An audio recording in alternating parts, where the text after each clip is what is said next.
Kadba ka sorkar jela kadang ab banyo jing menjur na ulat ka jela bat ki Tarik kibla dep ban rai da ka sorkar jela kat kum ka jing Pynbna na katanat District Council Affairs DCA.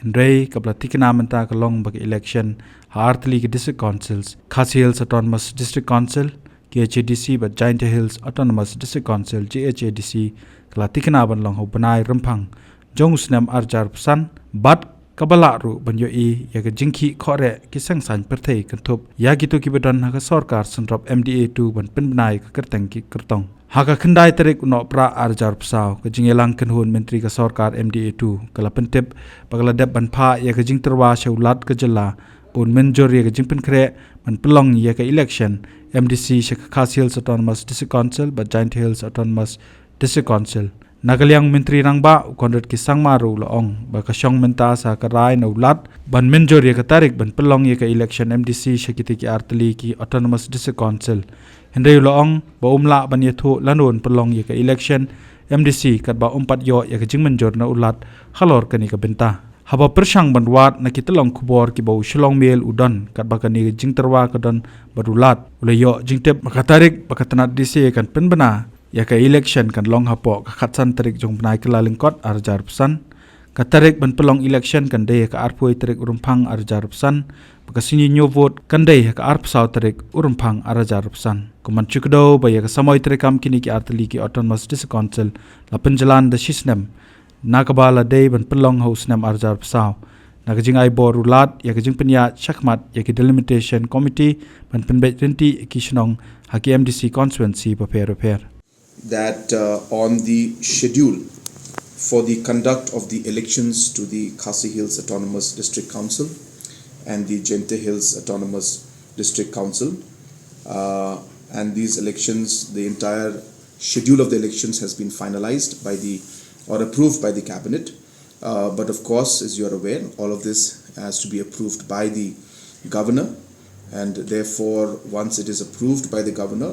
only then can we officially announce it, but the cabinet has now approved and proposed it for further approval of the honorable governor of our state. So we await that, and once we get the approval from the honorable governor, we will be officially announcing and informing the exact dates and the schedule of the council elections.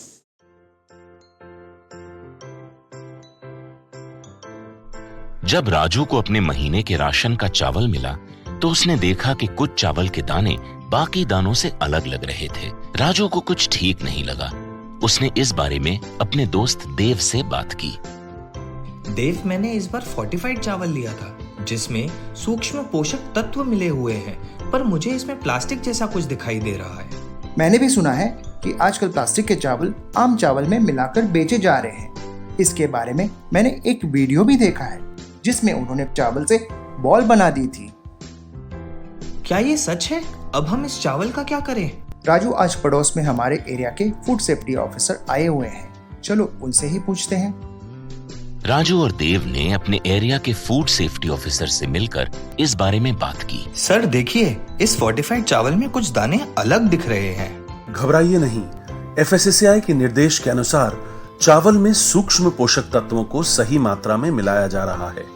इन्हें कहते हैं fortified चावल। Fortified चावल के दाने चावल का powder और सूक्ष्म पोषक तत्व जैसे विटामिन B12, फॉलिक एसिड और आयरन को सही मात्रा में मिलाकर बनाए जाते हैं। फिर इन्हें आम चावल के साथ 1 दाना प्रति 100 दाने के अनुपात में मिलाया जाता है। अच्छा, पर ये बॉल जैसा क्यों हो जाता है? पके हुए चावल में 80% स्टार्च होता है और कार्बोहाइड्रेट की अधिक मात्रा होने के कारण चावल चिपकता है और इसमें लचीलापन आता है। और हाँ, किसी भी तरह के चावल को चिपकाकर इस तरह की बॉल बन सकती है।